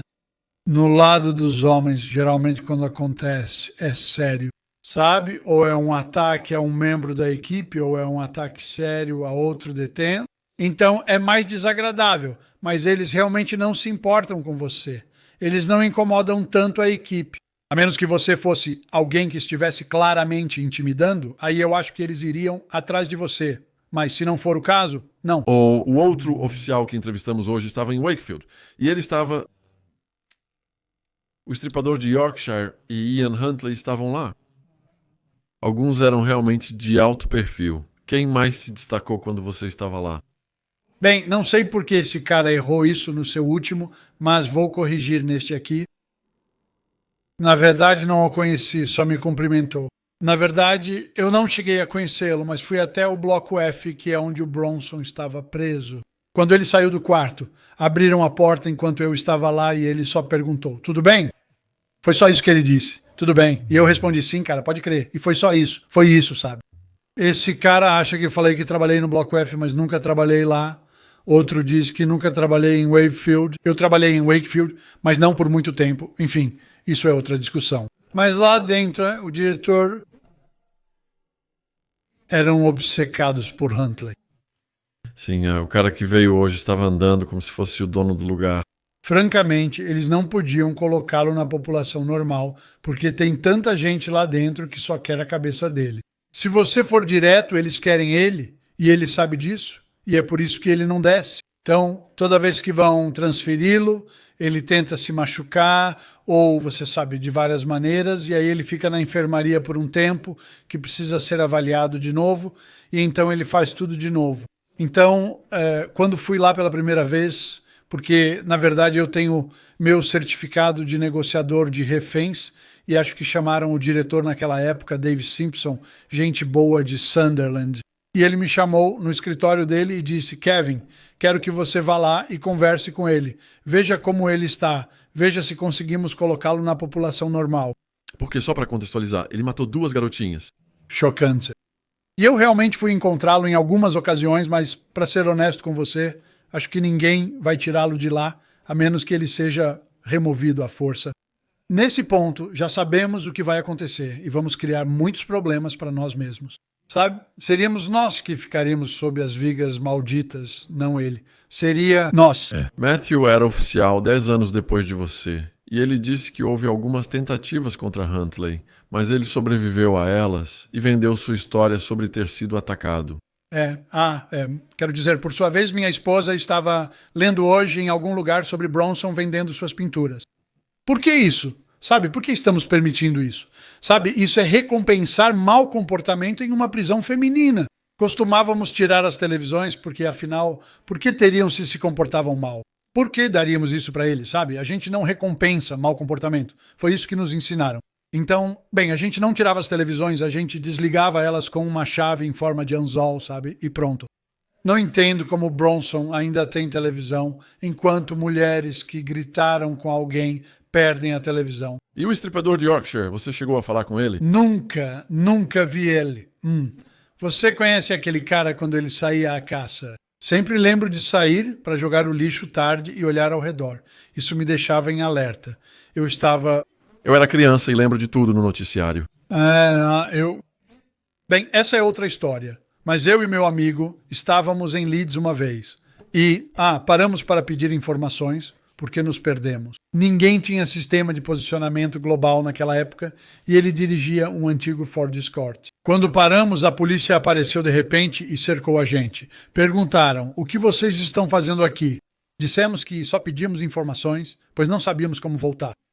Bem, sabe, quando o estripador de Yorkshire está à solta, você sabe disso, e vocês dois param e ficam perguntando para as mulheres. Então pensamos, caras, vamos ser expulsos daqui. Mas não, só mandaram a gente seguir nosso caminho. Jimmy Savile era um suspeito, não era? Não surpreende, Jimmy Savile, convenhamos. Algumas dessas coisas que mostram agora, na época você nem reparava, né? Mas quando ele mostrou pra você, quando estava no Top of the Pops, e aquela garota jovem pulou daquele jeito, sabe o que quero dizer? Sabe, o cara parecia ser outra pessoa, não era? Sabe, era alguém que a gente não conhecia. Mas eles só descobrem sobre essas pessoas quando já se foram. Ele é todo famoso. É o que parece ser. Então você fala dos SH. Sim. Falávamos sobre fogo. O que mais eles usavam para SH? Nós tínhamos cortes severos, sabe? Tipo com telas de televisão eles tinham, eram as favoritas. Ou quebravam a televisão e usavam isso. Uma garota que já morreu se enforcou em Newhall. Mas não sei se te contei isso da última vez, mas vou te contar de novo. Havia um grupo de guardas noturnos, e esses guardas ficavam em uma ala chamada a Ala G, que não estava conosco há muito tempo, essa Ala G. Mas ela tinha, como posso descrever isso? Cada um tinha sua própria chave, como chamamos de semi-aberto. Todos eles tinham sua própria chave. Só tem um banheiro lá dentro, mas eles só podem sair, sabe? Tipo, se precisarem usar o banheiro, nada de ficar usando como passagem. E para ser sincero, eu achei que ia desabar. Pensei, agora, por uma semana, vou descansar. Pois as garotas lá não queriam perder a acomodação, já tinham a delas. Então eu pensei, semana maravilhosa, isso vai ser incrível. Na primeira noite, me chamaram para a enfermaria. Temos um incidente na enfermaria. Você pode ir lá e dar uma ajuda para ele? Então eu fui até lá e essa garota tinha quebrado, a televisão tinha se cortado toda, sabe? Estava completamente fora de si, as pernas e os braços. E nós estávamos lutando com ela lá dentro para conseguir controlá-la. E minha camisa estava cheia de sangue. Meu amigo, a camisa dele também estava cheia de sangue. Depois tivemos que colocar uma vigilância de 24 horas nela. Depois, as enfermeiras enfaixaram ela, porque eu me lembro de ter dito para a enfermeira que estava lá na hora, você não acha que deveríamos levá-la para o hospital? Não deveríamos mandá-la para o Pinders? Sabe? Não, era assim que eles eram, sem compaixão. Então ela ficou com as bandagens. Tenho certeza que até hoje eu estaria me contorcendo de dor e chorando. Mas não ela. Ela se aproximou e disse, Sr. Graham, lamento o ocorrido esta noite. Não queria sujar sua camisa. Falei, não se preocupe, só vá para a cama e durma. Você está bem. Ela simplesmente deitou na cama e dormiu profundamente. Isso é verdade, não é? E nós ficamos lá sentados a noite toda. Então, naquela semana que era para ser maravilhosa e sem problemas, acabou virando um olá a semana toda. Você já viu muitos tipos de laços ou tentativas de suicídio? Sim, tinha muitas coisas diferentes. Tínhamos uma mulher que estava tentando o tempo todo. Sabe, ela usava qualquer coisa que pudesse pegar para fazer isso. Tinha outra mulher que, nesse dia em particular, ela tinha ataques contra os policiais. Ela tinha atacado policiais e, para ser honesto, ela era uma velha muito, muito desagradável. Ela envelhecia, mas era muito desagradável. E agora estamos nesse pavilhão. E eu fui até a porta e a portinhola de inspeção, porque ela entrou em um livro SH e era verificada a cada 15 minutos. Tínhamos que ir lá e verificar. E quando olhei, ela estava com um lençol sobre a cabeça na cama. Então eu gritei: tire esse lençol da cabeça, por favor. Nenhuma resposta. Tire o lençol da cabeça, por favor. Eu pensei, será que ela quer me atrair para cá? Será que tem alguém sob o lençol esperando eu entrar? Pensei, não vou sozinho. Então corri rapidinho até o escritório, direto para o escritório do Res One, e costumava ter um cara lá que era um SOA, ele era uma figura. Dave Lin, o cara, vou chamá-lo de Dave, uma figura. Ele voltou comigo, abrimos a porta, entramos, puxamos o lençol para trás e ela estava com um saco plástico na cabeça. Sim, e amarrado com uma meia. E os olhos dela estavam saltando, completamente saltados.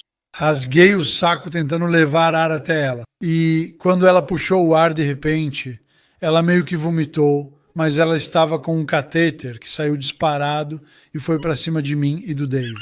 Então você pode imaginar, a gente ficou coberto de urina, além de todo esse vômito e tudo mais. E aí ela jogava outra ligadura. Ela, obviamente, tinha a intenção de se matar e, em vez disso, você sabe, acabou me matando. Sabe, Você teve que cortar alguma? Sim, tivemos que cortar até das torneiras nas pias, só pendurando o centro delas. Muitos tentam de qualquer jeito que conseguem. E quando você nunca se machucou, sabe, AM, devo dizer, quando você nunca fez AM na sua vida ou antes de entrar nessa área, você nunca viu isso. Quando você passa por isso, como aconteceu comigo por anos, depois se pergunta por que isso te afeta mentalmente.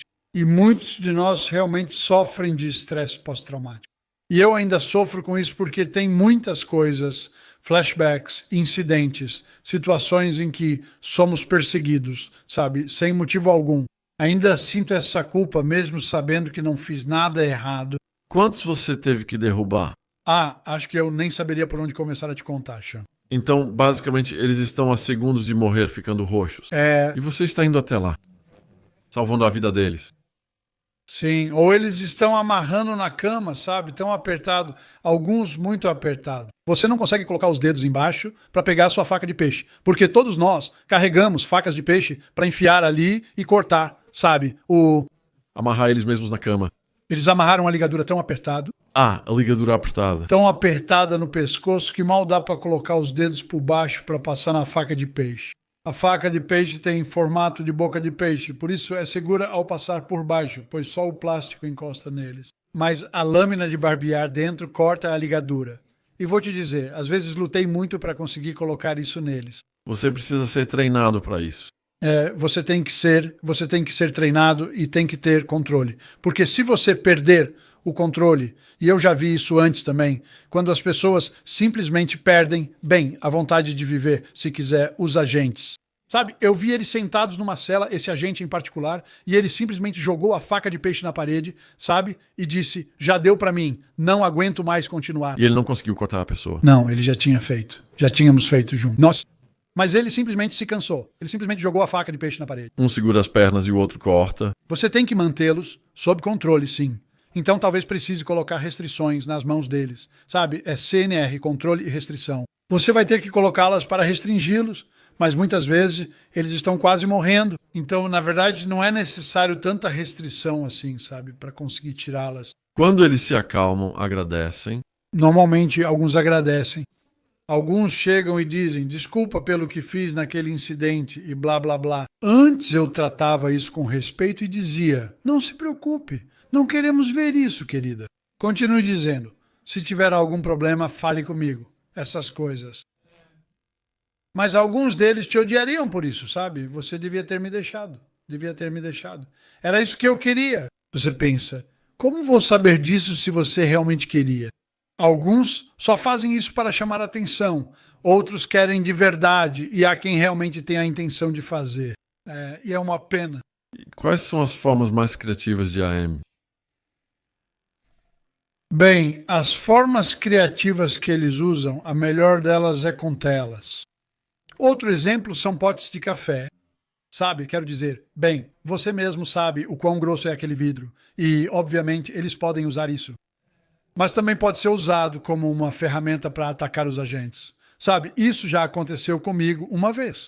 Uma senhora desceu da enfermaria e ela estava com esse vidro escurecido.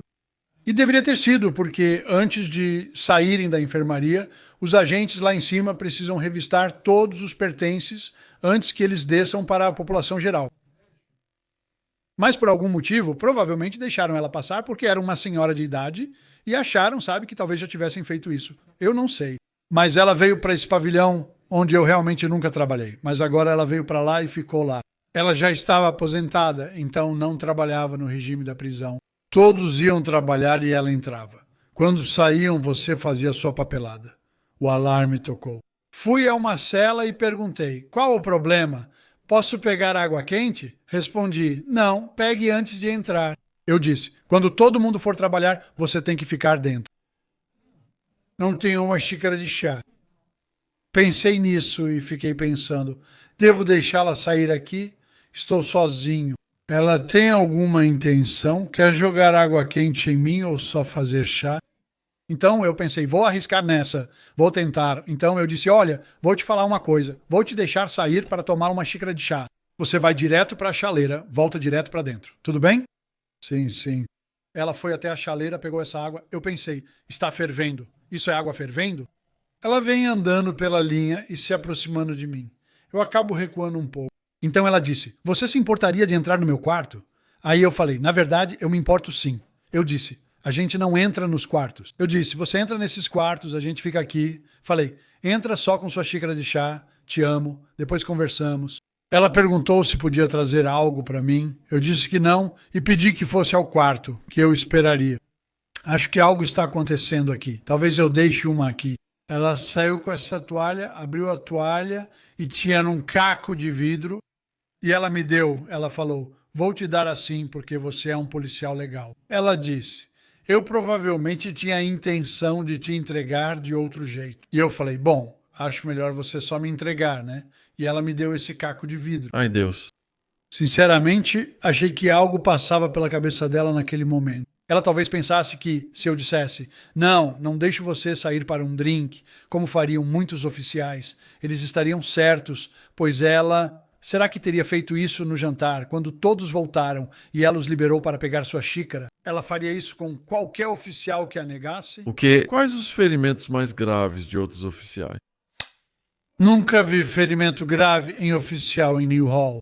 Eles tinham coisas como talvez arranhões ou hematomas, sabe, de quando se envolviam em alguma confusão com um detento ou algo assim, porque, você sabe, tem detentos grandes. Quero dizer, algumas garotas grandes entram lá, sabe? Quero dizer, moças realmente grandes, tão grandes quanto eu. Então, sabe, depende de quem está lá agora. Você lida com isso mesmo não devendo. Se começasse uma briga e só você estivesse no setor, podia ter amigos em outro lugar, mas estando perto, deveria acionar o alarme ou esperar reforço. Mas é instinto humano tentar se meter no meio, sabe? É instinto humano. Mas você quebrou a regra. Se machucar, a responsabilidade é sua, não do serviço penitenciário.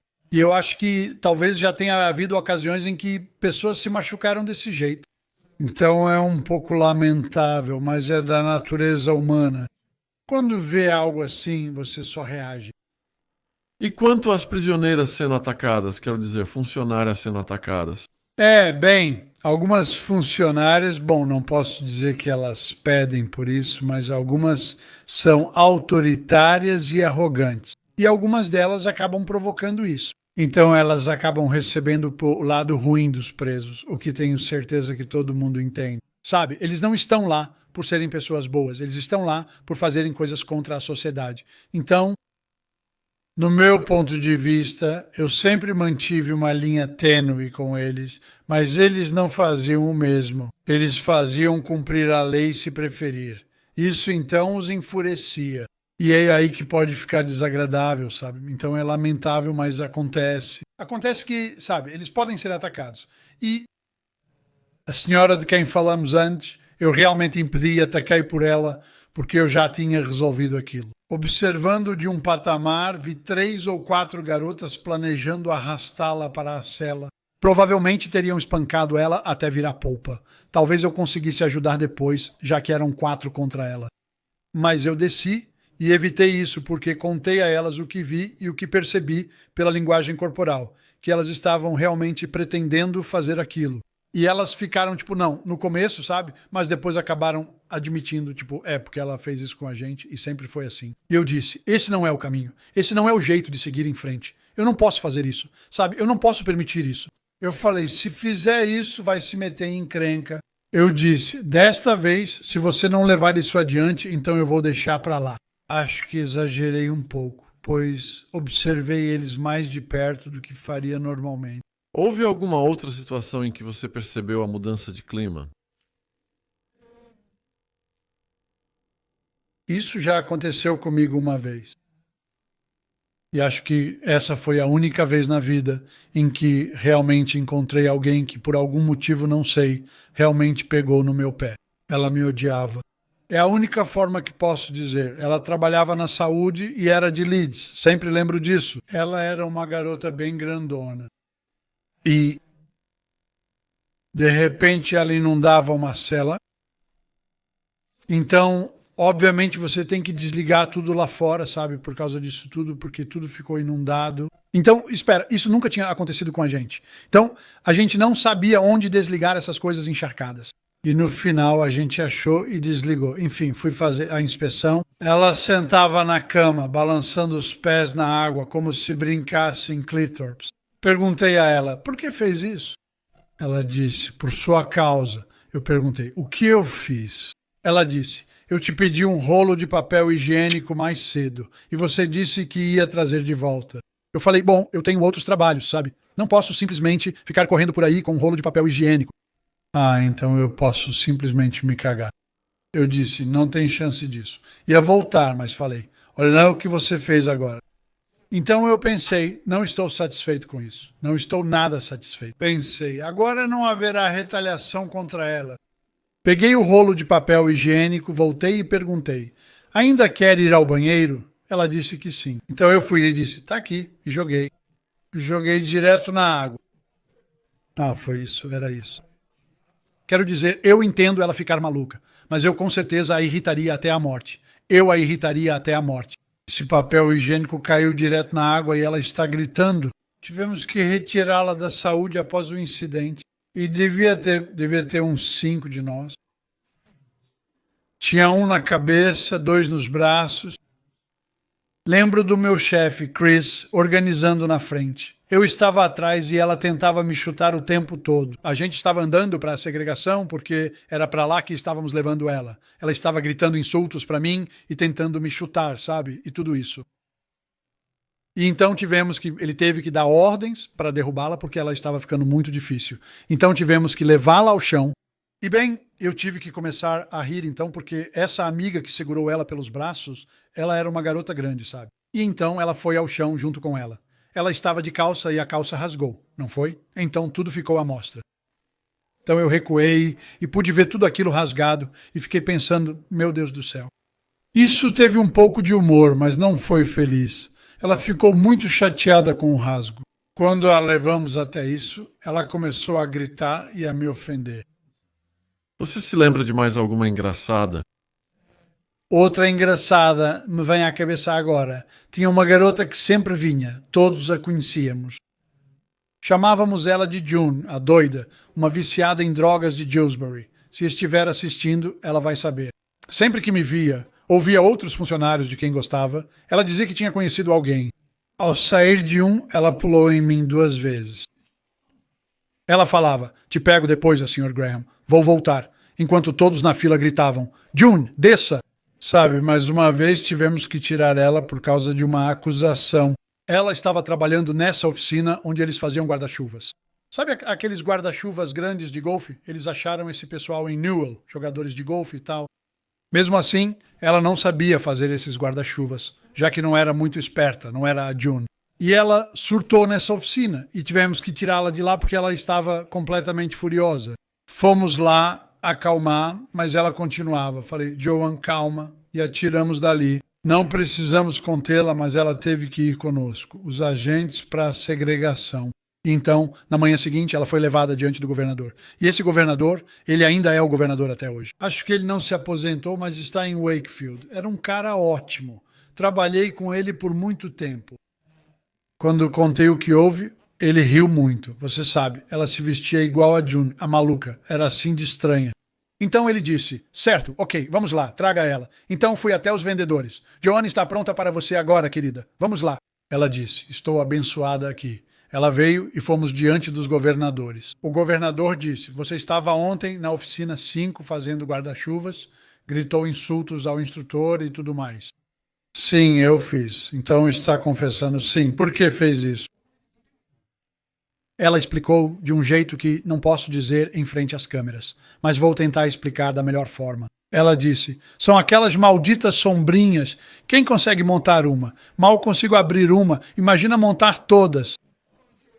A gente se olhava, eu, ele e outro policial, todos quase rindo de mim. O governador também tentava segurar o riso. Ele apenas disse, você é culpada, June. Então vamos admitir que algo aconteceu. Nada do que ele dissesse seria mentira. Levamos ela para fora, depois para a cela e retornamos para onde ele estava. Todos nós estávamos morrendo de rir por causa do que ela falou e você sabe do que ela fez. Foi tão engraçado, sabe, justamente porque ela não era perigosa.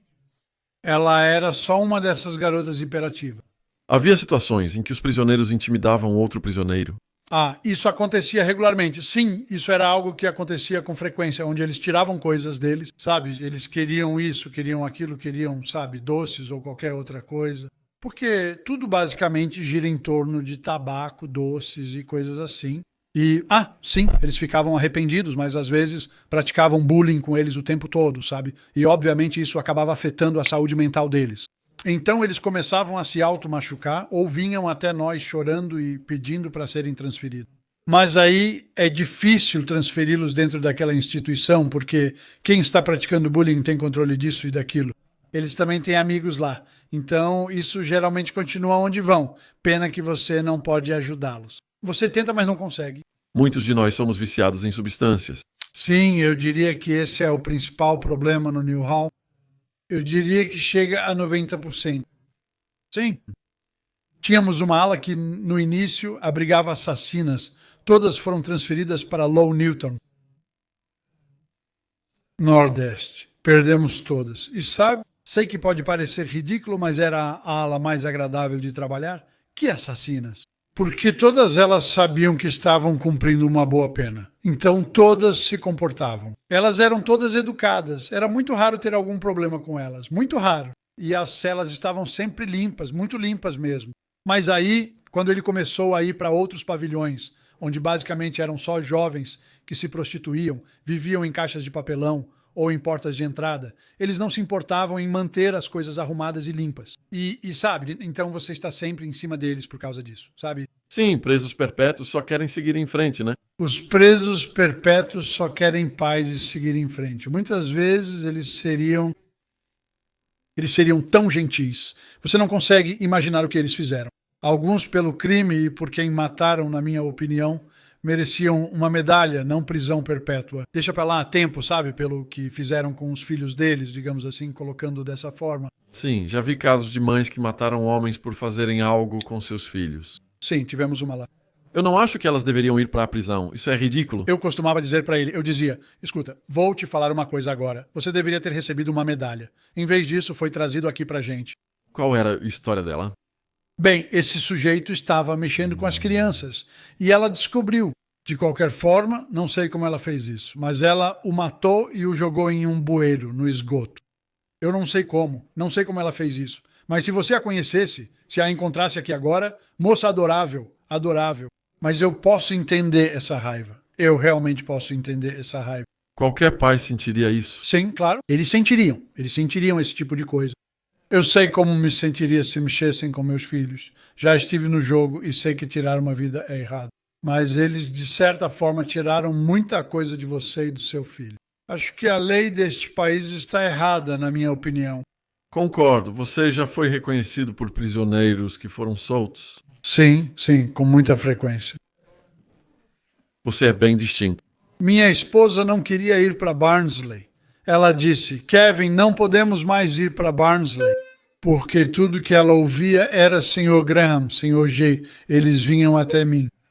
Essa é sua esposa, Sr. Graham? Minha esposa ficava sem jeito, pois não o conhecia e não sabia o que dizer. Essa é. Ah, ela é adorável. Ela é adorável e eles nunca disseram nada de errado, nem foram maldosos ou abusivos. Alguns apenas diziam, estou com fome. Eu falava, espera, eles vão pegar seu sanduíche. Eu entrava na Greggs e comprava um sanduíche e café para ele. Eu nunca dava dinheiro para ele porque eu sabia para onde isso iria. Iria direto para o traficante, era para lá que iria. Eu comprava uma bebida e um café para ele, só isso. Mas eu nunca tive um incidente com eles lá fora em que eles gritassem, tipo, você não sei o quê, mas isso e aquilo, sabe? Nunca tive isso. Uma garota bateu no vidro, olhei para fora do carro parado no semáforo e ela disse, quer comprar uma garrafa de uísque, Sr. Graham? Vai embora, 5 libras, 5 libras. Eu fiquei tipo, ai meu Deus, sabe? Mas era assim que elas eram, Acho que eles achavam que você era tão safado quanto eles, de verdade. Você só estava de terno. Sabe o que quero dizer? Alguma história ficou de fora, Kevin. Bem, não, acho que não temos, pelo menos no que diz respeito a prisões, eu acho. Com certeza lembraria de algumas se tivesse tempo. Mas algumas delas eu não posso repetir porque são um pouco pesadas, certo? Sim, são bobas e muitas são engraçadas também. Quero dizer, a melhor de todas, como eu te falei na última, foi a senhora que disse que tinha engolido um rato. Essa foi a mais engraçada de todas. Essa, eu nunca mesmo, sinceramente, eu não consegui acreditar naquele dia, quando ela me pediu. Ela disse, não se preocupe com isso, Sr. Graham, só me dê uma faca. Eu mesmo corto.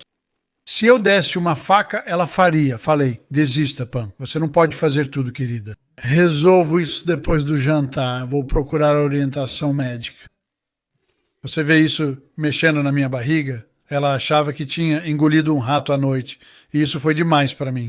Então se você quiser assistir a primeira parte, tem muito mais. Vou colocar o link na descrição, estou só olhando alguns dos comentários aqui. Fixei seu comentário, gostaria de agradecer a cada um que comentou no meu podcast. Sim. Queimar minha alma foi difícil, mas me trouxe força e consolo. Sean e Jen, um casal adorável, me fizeram sentir amado de novo. As pessoas que me conhecem sabem que sempre fui uma pessoa carinhosa, amorosa. E é por isso que quando te veem na rua, elas simplesmente são tão gentis com você. É mesmo. Vamos ver. Eu nunca fui grosseiro com eles. Nunca. Obrigado, Sr. Kevin Graham. Você é um dos melhores hóspedes. Podcast incrível. Histórias de um cara honesto de Danceworth, prejudicado pelo sistema. Por favor, tragam ele de volta. Isso é do Disc Jockey Proba. Aqui está. Se você está assistindo Disc Jockey Proba. Isso aí, meu chapa. Sujeito adorável e ex-guarda Coldstream, como meu falecido pai, a quem também lembra. Homem de Yorkshire, fala direto. Ótima companhia. Isso é da Margot Mistificada. Sim, incomparável. Coldstream. Jacqueline e Kevin é muito confiável, fantástico.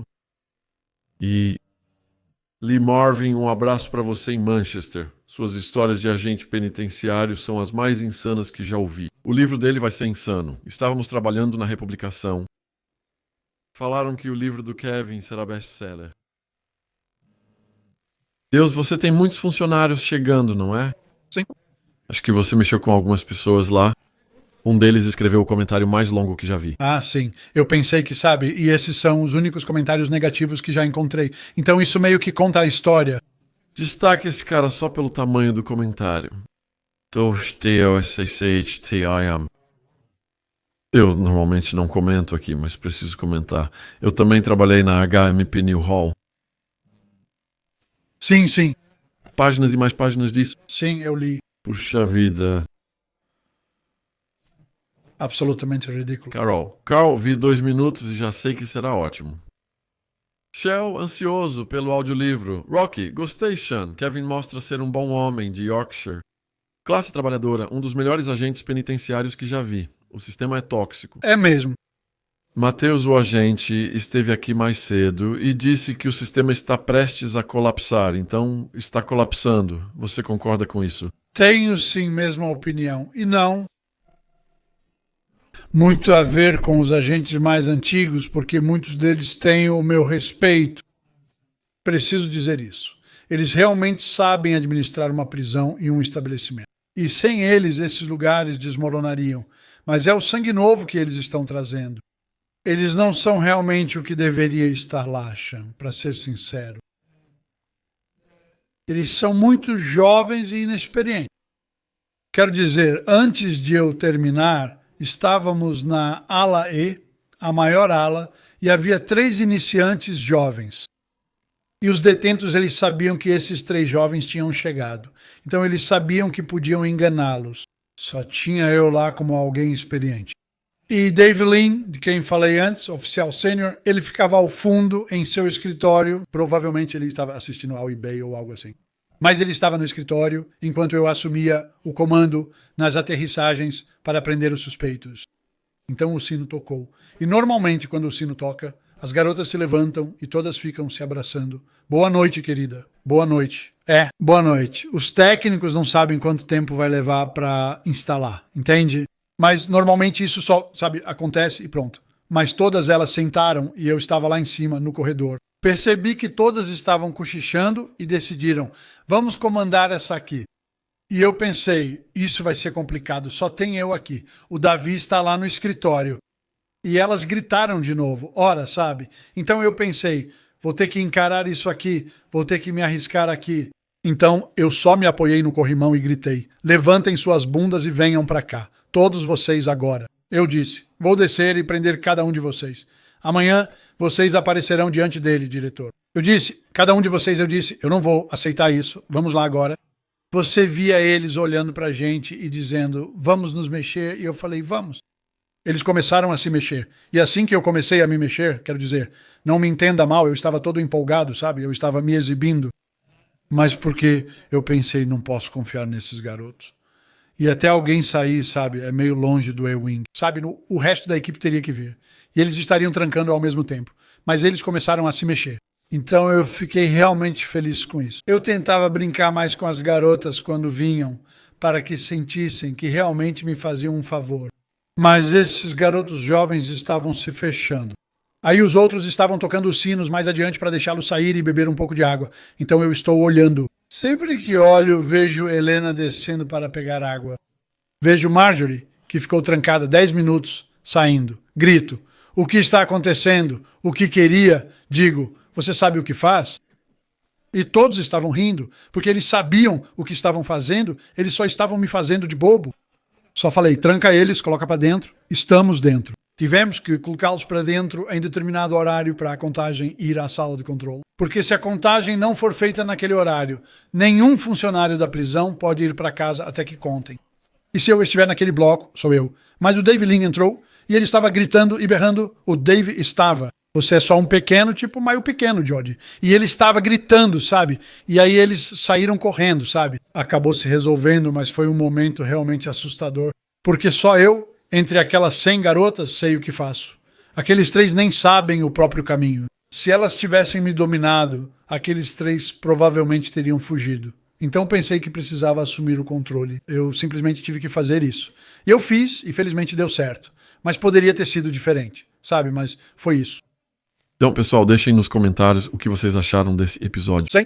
Se você é um membro da equipe e discorda do Kevin, fique à vontade para dar sua opinião. Por favor, poste nos comentários. Nós adoramos todo tipo de feedback. Agradecemos por você tirar um tempo para deixar comentários e valorizamos qualquer ponto de vista que você tenha. E nos dê um abraço, então, grandão. Beleza. Isso. Pronto. Vamos lá.